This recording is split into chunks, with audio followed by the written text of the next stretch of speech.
Let me tell you folks, inflation is something incredible. With respect, Mr. President, inflation negatively impacts the average American.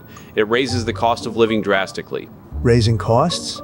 Listen, JD, that's not a problem. It's a sign, a win, like America upgrading to first class.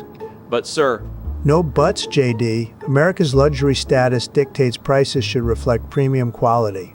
should we not focus more on managing fiscal impacts to rebuild public trust?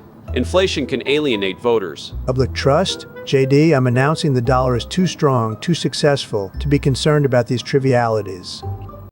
This blockchain digital border wall, tremendous, revolutionary. Donald, it's essentially a glorified website with shoddy connectivity and ample misinformation. Elon, misunderstanding greatness again. No one can climb a JPEG. JD, I've just had the most brilliant thought for my next big move. That's always great to hear, sir. What might that entail? A live stream called Trust the Gut, where I give stock tips based on my mood and hair volume. Sir, isn't that technically insider trading? Legal complications could follow. JD, that's why I do it outside. Legal, strategic brilliance, am I right? Melania, they're saying your absence is making headlines. Headlines? It's better than sharing a stage with your latest debacle. Oh, come on, it's all part of the strategy. Strategy or desperation? People notice, Donald.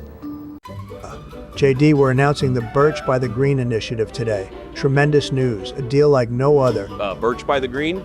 Well, Mr. President, planting trees is good optics, but it's an environmental thing too. Absolutely, but more important, it's about branding. Trees are great, just not near the putting greens. If we include national parks, it'll resonate further. We could expand public buy-in. JD, let's not overdo it. Planting trees in parks, save some headlines for the re-election. Think big, but not that big.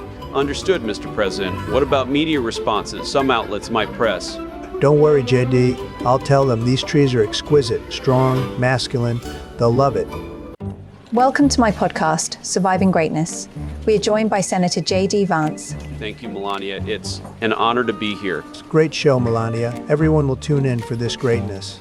Being First Lady is like hosting an eternal family meeting, exhausting yet unavoidable.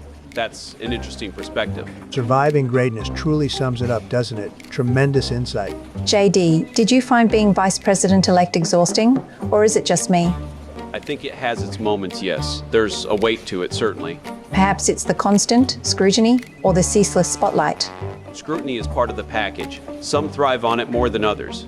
I embrace it. Nobody handles pressure like I do. Number one, folks. Donald, it's not a competition for who tolerates the most. Well, perhaps some reflection is good for all of us. Nobody said I'm perfect, but close enough. As for Adam and Eve, sometimes recognition goes unappreciated.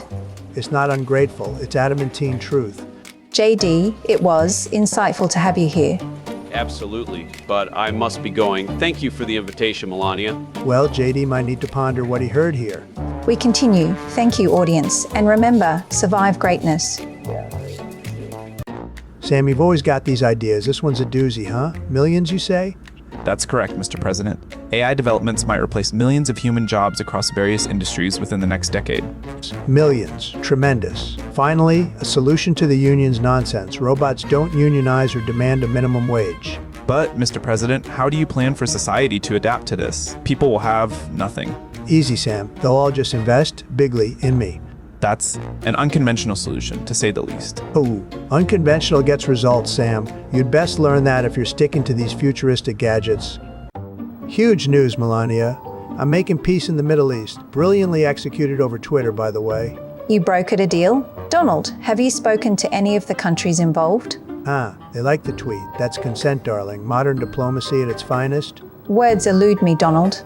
All right, gentlemen, I've created an economic marvel here. Donald, this plan seems heavily skewed towards incentives for you. Would you clarify how this aligns with bipartisan economic principles? It's bipartisan because everyone agrees Donald Trump should be richer. Tremendous consensus. Optimizing wealth distribution towards a single endpoint isn't precisely bipartisan. Shifting all resources into one account isn't exactly reform. Gentlemen, this is the historical standard. Call it a bipartisan success. JD, let me tell you, I had the most amazing idea. Tremendous. I'm almost afraid to ask, but do go on. It's a competition, listen to this, where these so-called journalists compete to prove me right. The best one gets, wait for it, a lifetime immunity from those dreadful press briefings. Lifetime immunity, as in never having to show up again? Exactly. And the losers, well, they get a new designation. They're henceforth known as reality deniers. Reality deniers? That's audacious even for you. Isn't it fantastic? I mean, everyone loves a good title, makes everything official, like a badge, but, shaming. So, Mr. President, this revolutionary AI press secretary calmly and precisely responds to any inquiries to convey accurate information. Altman, the people want loyalty, not smart-ass facts. Will it adore me as they do? The AI listens, learns, and its primary directive is truthful communication. Altman, the problem. I gave this marvel 5 minutes of my golden thoughts. It glitched out, rebooted into what? Denial mode? Its systems couldn't reconcile its expectations with some content nuances. An adaptation period would improve.